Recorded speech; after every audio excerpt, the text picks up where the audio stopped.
ladies and gentlemen out there. I hope you have all had a wonderful week. As you know, my name is Trisha, and we are here to sketch an insect, to chat about it, to, maybe talk a little bit about its biology, or look at it from different angles. Whatever you guys want, feel free to message, chat, do all of the things. I know a lot of you come every week, so feel free to hang out in the chat, ask questions, do all of the things. So, we are looking at a Sunburst diving beetle today, and this is our friend here. This beetle has the ability to dive underwater. It's going to be a predator, so it's going to be eating other insects. It has the ability to hold and carry an air bubble underneath its elytra. So right about here, these two front wings, they're hard and shell-like. Those are elytra. And underneath them, he has a pair of membranous wings, and then underneath that is the abdomen, or his body. And if you saw the shadow going across my paper, that was my cat Sammy walking by. Very good. She decided that once I started talking, it was done for being cuddle time. Bye, Sammy. So I hope you guys all enjoy. We're going to be looking at a Sunburst diving beetle. Let's see.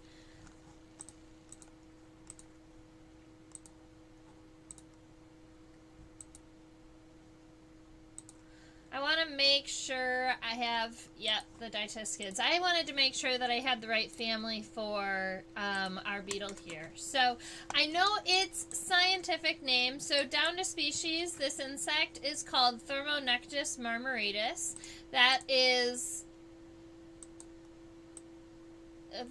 the Sunburst diving beetle. This one was actually collected in Arizona on the same day that this picture was taken, but not in any type of environment that looks like this. Thermonectis is an aquatic beetle, and so it was diving around in the water in something called a tinaja. That's it's a place in Arizona where the rocks are kind of hollowed out, and then there's water that sits in it.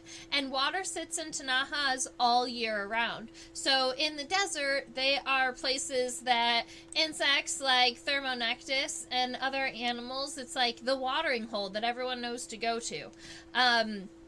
And so when I was in Arizona this summer, I had the ability to kind of climb down into a tinaja, and then I got wet. I went diving with the diving beetles and collected all types of stuff and took a lot of really cool pictures. So that's a little bit about that. So Thermonectis marmoratus. Marmorated kind of means like speckled or spotted. And you can see it has this like marmorations between the black and the gold. And then thermo, I believe, is as of related to the sun. I'm not sure what nectus means, but this species is in the family Ditiscidae. And those are all of the diving beetles. The family that we call the diving beetles. There's another family of beetles that dives around too, but they are not Ditiscids. They're hydrophilids. Alright. Very good. So these are predaceous diving beetles. I'm going to go ahead and write Sunburst diving beetle on the top.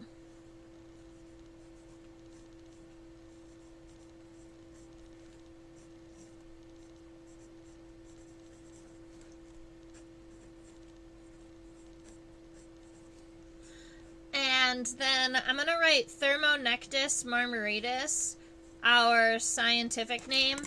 This one.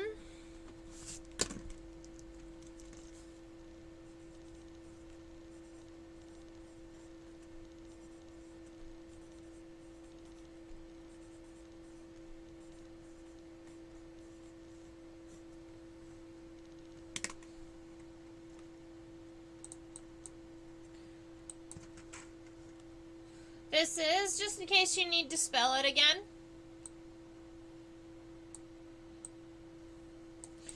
And then we'll go ahead and start our first initial sketch. I think it's funny because the complete outline of our beetle kind of is in this shape of a head, or of an egg. So it's a little bit more narrow on the top and widens significantly along the bottom. I'm going to leave space on the right-hand side of my paper for its legs, because you can't see the legs from above, but we are going to flip the beetle upside down so that we can see what the diving legs look like. The hind legs in particular are specially adapted for swimming, and so I'm going to add it to my dorsal image. I'm going to sketch a dorsal image, and then over to the right hand side I'm going to put all of those legs. Right now, I'm trying to get a really light outline of kind of the shape of the shape of my beetle. I use the word dorsal. That means on insects for the top.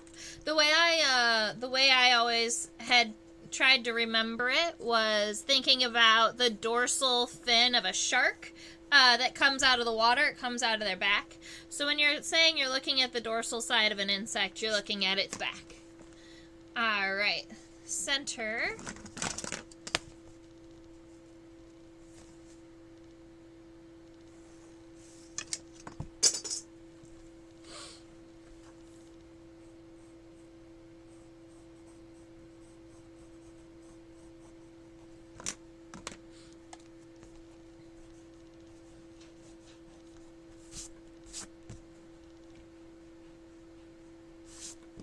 So I picked a point at the bottom of my beetle that would come together kind of as a point and chose that as a center guideline. For our beetle here, we're going to have a handful of segments. This up here at the top is going to be my outline for its head. And then moving back one segment from the head, this is what we call the pronotum. That's the first segment of the thorax. And then, so that's the head up here. This is the pronotum. That little thing right there, this little triangle in between the elytra, we call that the scutellum. And then you have the separation between the wings. So you may not be able to see the line, but there is one that starts from this little triangle here and moves all the way back that separates the left and the right wings. So go ahead and make sure your sketch looks something like this. It's a really easy kind of outline for the start of our beetle. And then we're going to zoom in.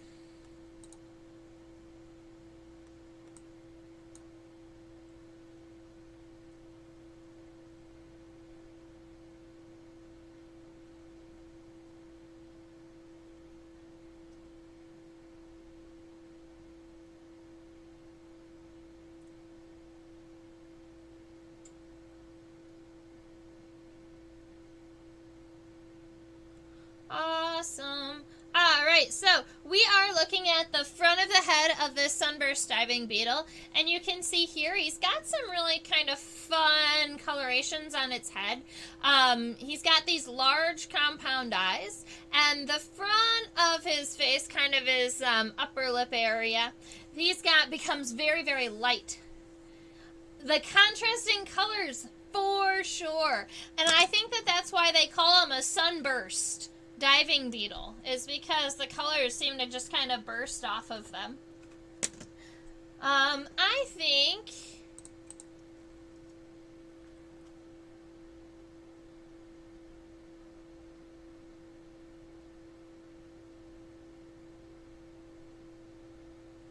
that should be good.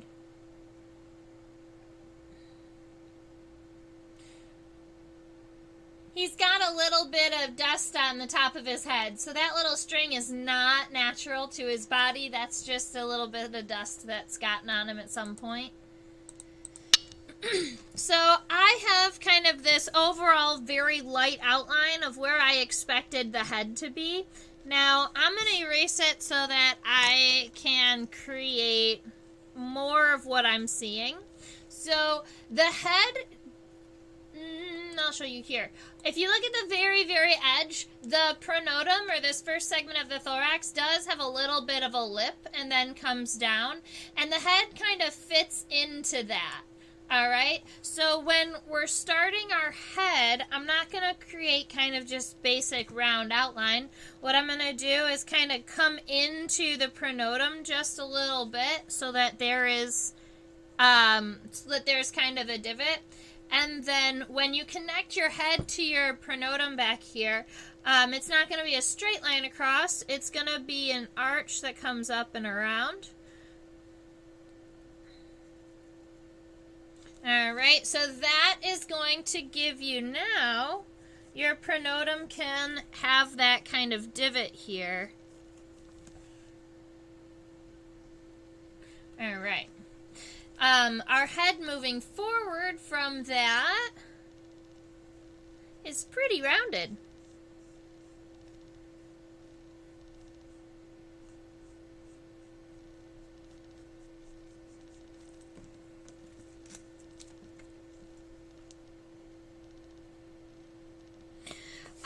So from the dorsal, from the top, what we're seeing right now, we can't see things like the antenna. We can't really see the mouth parts. We're only seeing these compound eyes, and they do come kind of at L's on either side of the head. So on the right side and on the left side, if you create these kind of right angles, that's going to be where their compound eyes are. And you can see that there's kind of this lighter rim around the darker center of their compound eye. And I'm not sure how that affects their vision, but I do know that that's something you see a lot in aquatic insects. Just from looking at a bunch of insects over the past handful of months doing this. Years looking at them. All right.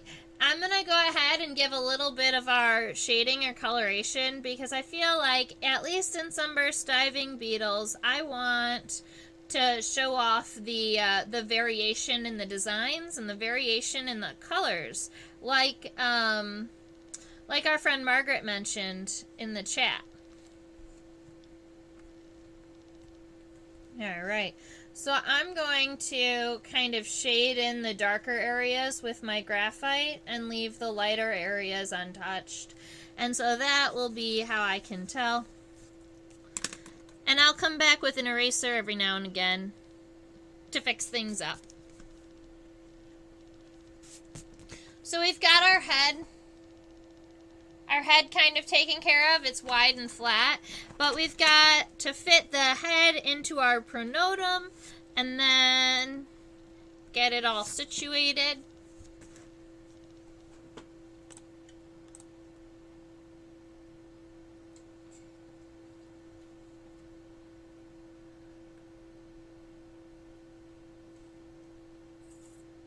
Alright, so there is a light border around the edge of the pronotum.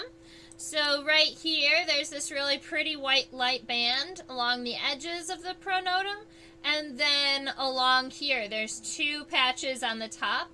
And you can see, if you drew a line from the center of this little triangle called a scutellum, if you drew a line from right here all the way up the center of the head, you would find a center line that along the left and the right, every single one of these patterns matches. And I've always thought that that was a really cool thing to look at least here in these types of beetles where there's all different types of unique patterns.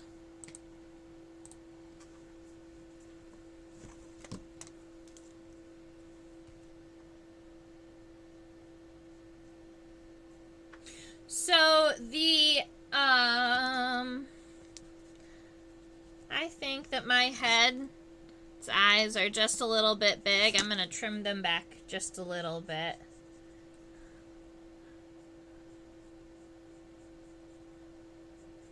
That's better. All right. I wanted to make sure that my eyes up here in the front were trimmed back a little bit because I need to make this angle coming off of the eyes almost that same angle starting our pronotum here. make sure that the lip of your pronotum comes up at least to the bottom of your compound eye. That's about where our specimen does. And then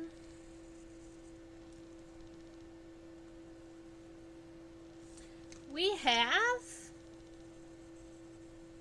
a pronotum.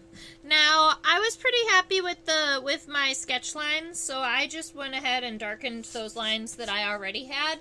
This is a pretty smooth beetle, so there's not a whole lot of texturing happening. And there's a reason for that. This beetle wants to go super fast in the water. And to be able to go super fast in the water, he needs to not have a lot of hairs slowing him down. There's got to be not a lot of friction.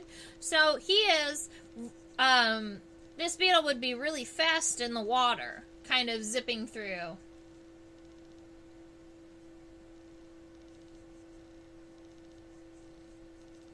So I am sketching these two longer areas on the top of the Sunburst diving beetle because I want to see.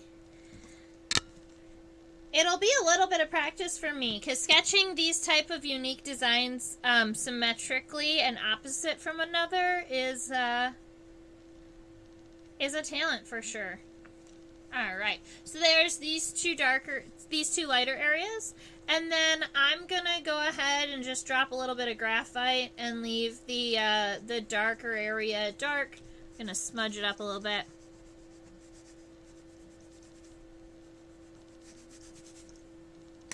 And then I can always go back, if some of the smudge went into my lighter areas, I can go back and just erase a little bit of the colorations so that they stand out a little bit more.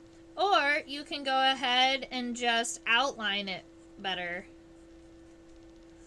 because it'll give that kind of, it'll separate the light from the dark better. Alright, so moving back from, this is our pronotum, and I guess I can write that word on the board because I've been using it a lot, but I haven't listed it anywhere yet. That's how you spell it, if you would like to list it, and it's this segment right here, between the head and the elytra.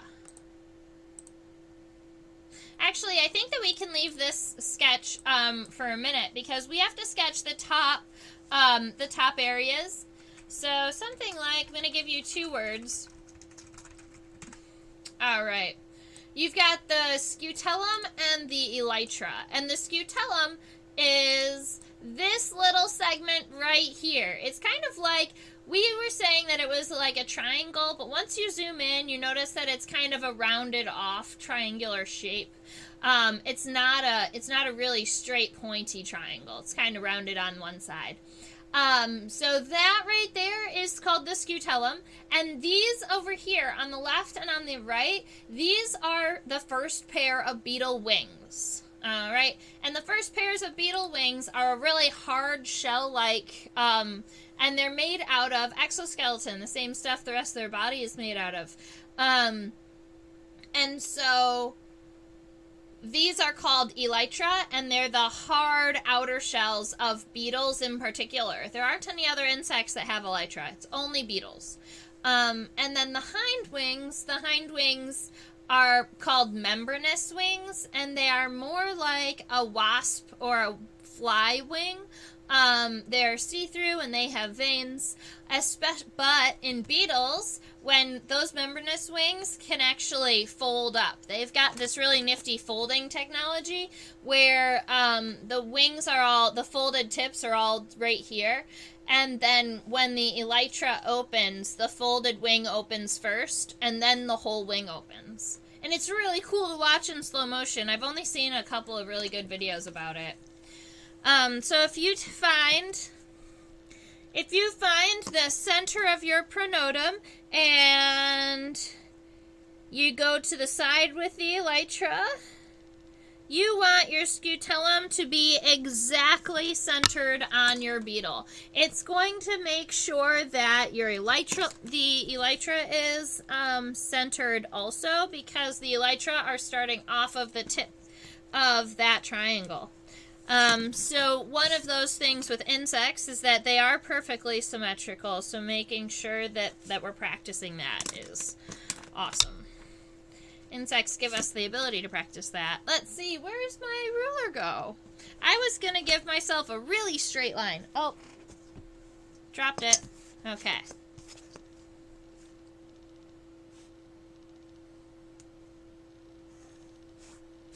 There. Now I've got a straight line. You can use the tools that are available to you, right? Okay. We're going to scoot our specimen up so that we can check out some of the marmorations or some of these color spots on its elytra. I also really like some of these textures on the elytra that you can see. I really like this happening in some of the spots. And I don't know if I've seen that before. So I'm going to look at it under the microscope. I have an idea as to what it might be, but I am not 100%. Let me check it out.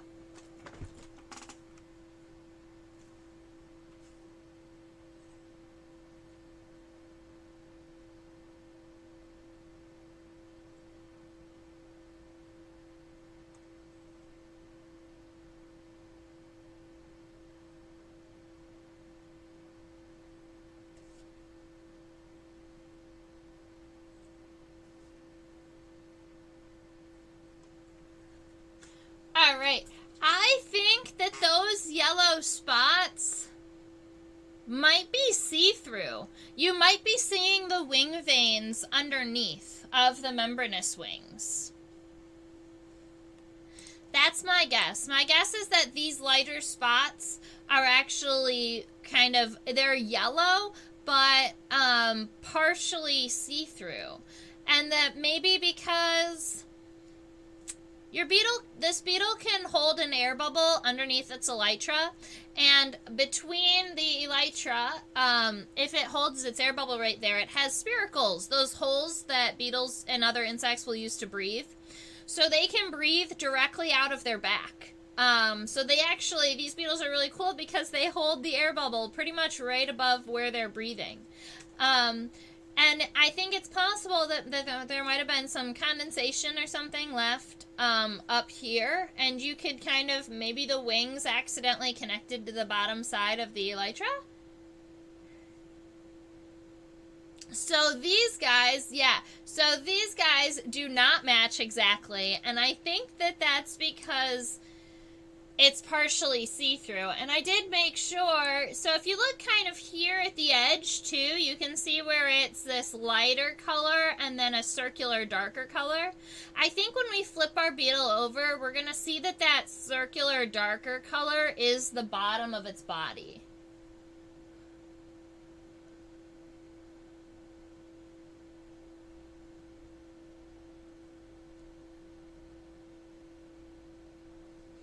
All right, I want to, maybe if I turn this light off.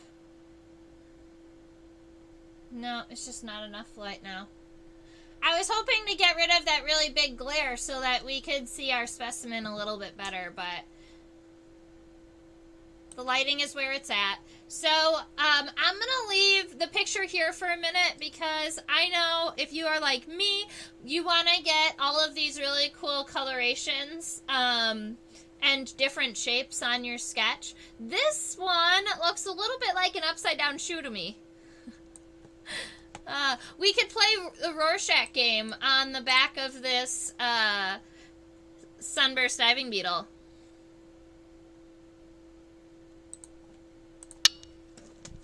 Alright. So I figure while we are going through and getting the outer edge of our elytra planned and then doing the internal colors, we could talk about, or I could talk about, the immature stage of this beetle. This beetle, as it is a grub, which is, the grubs of these beetles are also really awesome. So let me go ahead. I need a little bit of focus to get this outline taken care of. I wanted to elongate my beetle just a little bit in comparison to my first kind of my first guess sketch. I really like my right side curve, so now I'm trying to match it on the left side, and sometimes matching a shape is not always the easiest. There we go. Someone needs to share with me the science between being left-handed and right-handed and being able to, like, draw the insect better on one side than the other side. All right. All right, so sunburst diving beetles. As an immature, they are called water tigers. All right. And as water tigers, they look a little bit like... I don't know if you've ever seen a mosquito hanging upside down in the water. They look a little bit like mosquitoes hanging down upside down in the water, but they have really, really big heads because they're predatory. And they eat mosquito larvae. All right, so they do want to be kind of bouncing up there on the surface, but that's because that's where their food source is. Now, the really cool kind of exciting things, about water tigers is that they have the first example of an animal having bifocal eyes. So they have kind of these two primary eyes and then additional simple eyes. And if you were to kind of look through the eyes of a water tiger, they can only see essentially 2 pixels tall, but really, really wide. So they see this very, very narrow, they have very, very narrow vision, but it is pretty wide. And so what they'll do to kind of make up for the fact that they have this really poor, narrow vision, they bounce up and down in the water. So they use those 2 pixels, and instead of just seeing one thing all over the place, they're bouncing up and down in the water, and they're able to kind of scan their prey.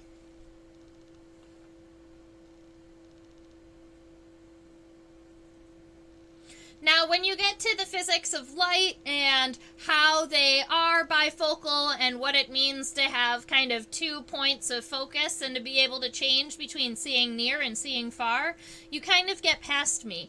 But I will say that there are some, if it's something that you are interested in, there's some really interesting research papers out there about water tigers and their bifocal sight.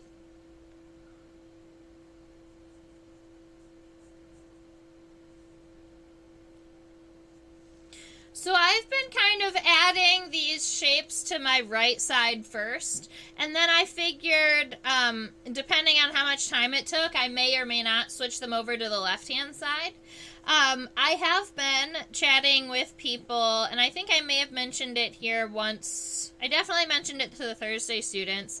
I've been considering going through my sketches and doing some, like, dark pen outlines on them, and making them into kind of a coloring book.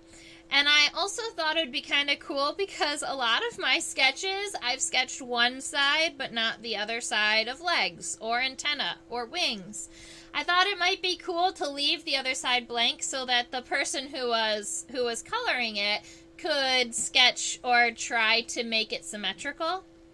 You know, like a little coloring book game.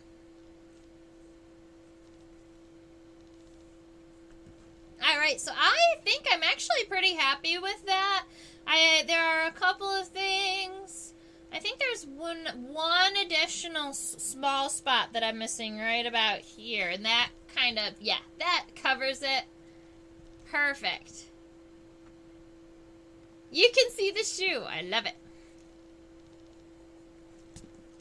Alright, so what I want to do is flip over the beetle, check out its mouth parts, show off its antenna, and then draw some legs. So, instead of going through and finishing that with you, I'm hoping that while I was chatting and telling my story, you were able to kind of see.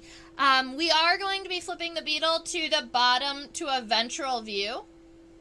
So if you still need this, image, this would be a really good time to take a print screen or take a picture of your screen so that you have something to work with if you're still sketching. Okay.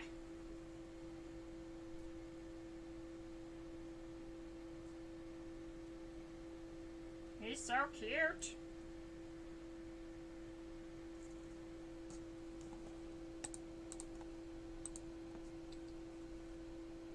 He's so cute. Oh, come back, Microscope.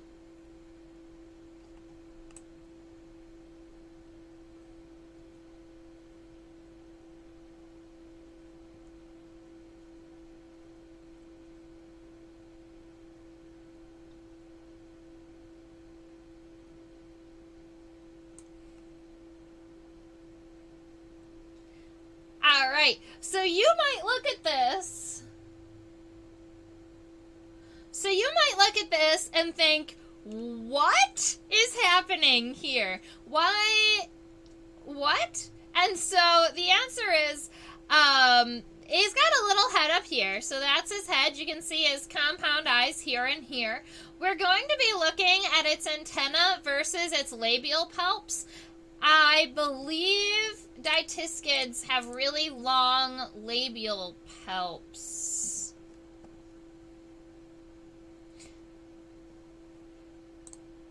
Let me look really quick. Or they have long antenna and shorter labial palps.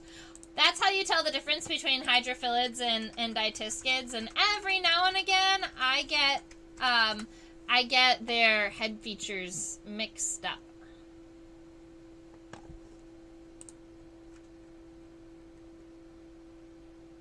Yes. All right, so Dytiscids are the ones with long antenna and kind of shorter labial palps. So what we are looking at right here, those are the antenna, and the labial palps are going to be these little guys down here. Now, this is a male, and I can show you that the front legs of the male have suction cups. And I think that you're probably going to really want to kind of sketch out the suction cups because they are really, really super fun. And the reason for them, the males have them for mating purposes. So, all right, we're going to go top to bottom. So we were talking and looking at how very, very smooth sunburst diving beetles are, right? So males, when they want to mate with the females, they need to be able to hold on to her back while she's swimming around. Because if they can't hold on, they're not going to be able to mate with her. And there's a part of the female beetles that actually are trying to get away from the males because the males are the ones on top, right? And they both have to be breathing oxygen. They both need air bubbles. So every now and again, you'll get a female beetle where the male takes too long, and she doesn't make it because she can completely lose her oxygen bubble. So there's this really interesting thing that's happening in the mating wars of diving beetles is that females are adapting and changing their biology to not mate with the males. Whereas a lot of females in the animal kingdom will be really pretty, or the males will be really pretty, or the males will make really beautiful homes. The females are trying to get away. That's their number one goal. So let's go ahead and look up here at the top. We're going to check out these suction cups really quick because they are wild looking.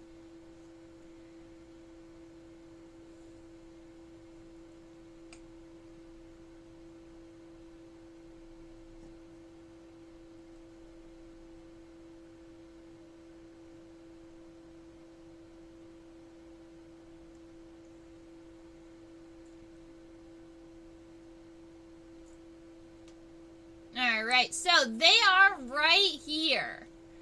These are the little suction cups that the male has on its, I believe that it's going to be on its tibia because it looks like there's some more tarsal segments coming out here.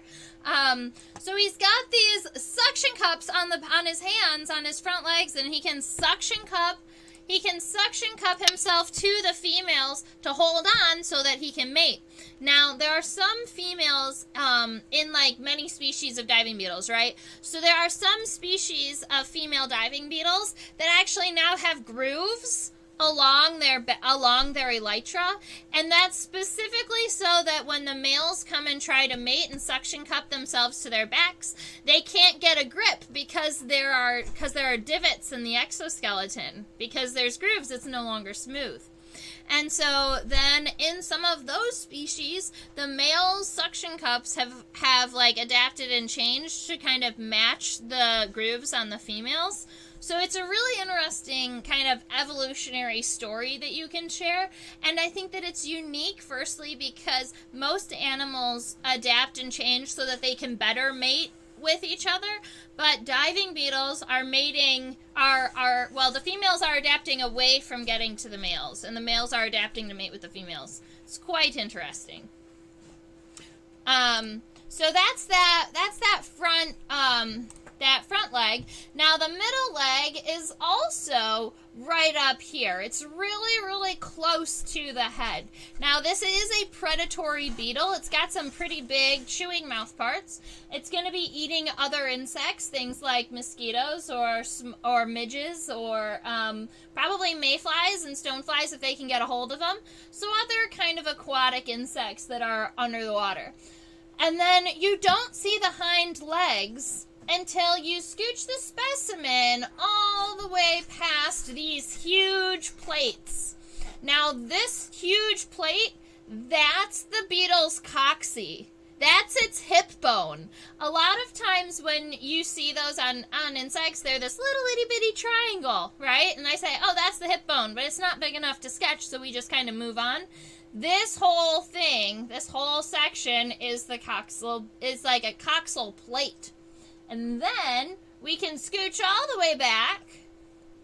And this is what swimming legs look like. So, swimming legs they're generally pretty stout, a femur and a tibia. And then these are our tarsal segments, and they come narrower and narrower until they're a point. But one of the key characteristics right here is that they have this really thick set of hairs on the hind legs. And so this beetle has the ability to use these hind legs kind of like oars. And if you've ever swam like a frog in the pool, that's kind of how these guys swim. So they push with those back legs at the same time to swim very quickly.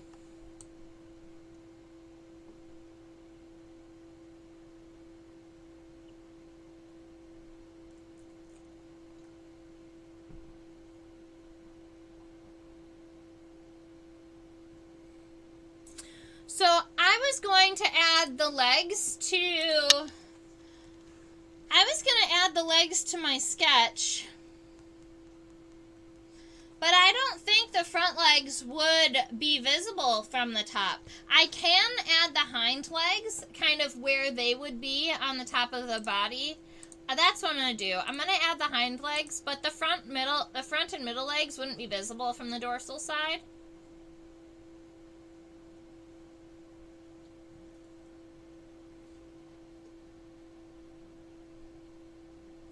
Scoochy, scooch, scooch.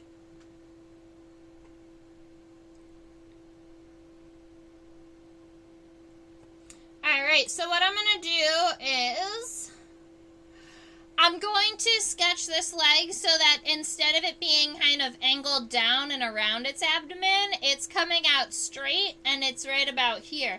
Kind of where it would be at the top of its kind of pushed back.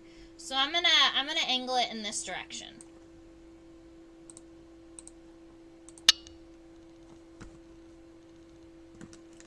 Alright, let's see. The front leg would be connected up here. The middle leg would be connected very closely. You've got that whole coxal plate. I'm thinking that the hind leg is going to be coming out right about here. The other thing is your hind leg is going to be coming out where your body starts to get more narrow. So because this is an egg, it started narrow, it kind of gets the widest right about here, and then it starts to narrow back down. Where it's getting narrower, that's where your leg is going to come out. And so our first segment, I think you guys like to know these words.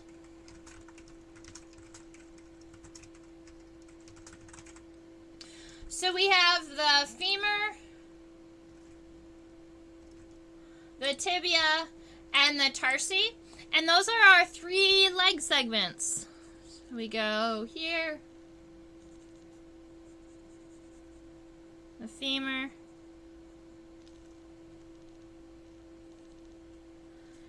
the tibia. The tibia is kind of short in this beetle. I was noticing that. And give me a second. The angle is angled away from the body. I did it in the other direction. It's this way. Yeah, that's better. Alrighty. And then the tarsal segments. We have 1, 2, 3, 4, 5 tarsal segments. And they go down to a point. So what I'm going to do is I'm going to take this and I'm just going to start from the edges. And I'm going to go moves down to a point. And then I'm going to divide that by 5. 1, 2, 3, 4, 5. And if I wanted, I could come back to each place where there's a cross section and give it a little bit of an edge so that there looks like to be a little bit more segmentation between these.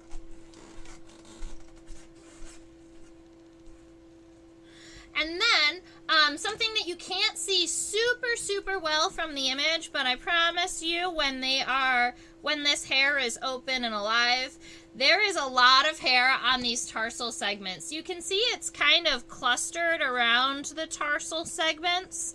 And it's that bright yellow hair. So you're seeing it right about here. And it looks like, honestly, it looks like this beetle just had a bath or something and its hairs are all kind of clustered together so they're not kind of fluffy like they would be. But that hair is definitely going to increase the friction and be able to help them push, kind of like they had an oar. And that is our Sunburst diving beetle. And we did get to talk a little bit about tiger beetles and the way that they are tiger beetles. Water tigers, the larval stage of the diving beetle. And we got to talk about its family characteristics. It's a diving beetle. It has long antennae. It's got short labial palps. It has these really cool swimming legs. I'm pretty happy. Does anyone out there have questions, comments, concerns about my beetle or anywhere else you want to see?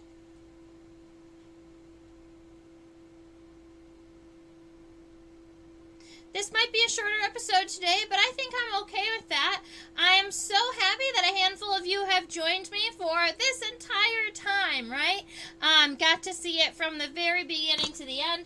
I think that the only thing we have left is to...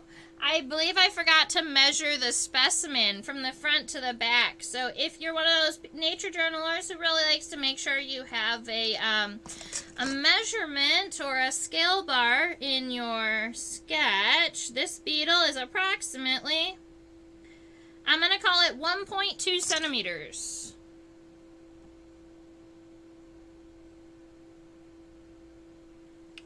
Alrighty, let's see. I'm going to go out to my closer. So, thank you, ladies and gentlemen, for hanging out with me today. I super appreciated it. I hope that your sketches came out really nice. I'm actually pretty happy with my sketch and kind of the shaping that I did. I'm definitely going to need to work a little bit on the coloration of this one because the dark and the light shading is so important on our diving beetle. And so I might go ahead and darken the elytra in places that it needs. Maybe I'm doing that right now. All right, so I also teach on a platform called OutSchool. OutSchool is a platform that I teach 5 to 8-year-olds, 9 to 12-year-olds about bugs. So if you have a bug lover in your life, you know, a little child who loves bugs or likes to go out and collect or just wants to talk about them, I have a lot of very social, buggy people from buggy students from all over the world, and they get to meet and we get to talk about insects every week, a different insect. So you can go ahead and check that out. This is your reminder to subscribe to my YouTube channel if you haven't already. I super appreciate all of you guys out there spending your time with me, subscribing, getting notifications, all the whole shebang. That is the link to my PayPal, so you can go ahead and use your QR code to scan it, and that'll link you. It gives you the ability to send me a small tip if you would like. Buy me a coffee if I made you smile or if you learned something today. It's always appreciated. If the QR code doesn't work, there is a link in the description box below, so all you have to do is click that little down arrow, and you get the description box with all of the special links.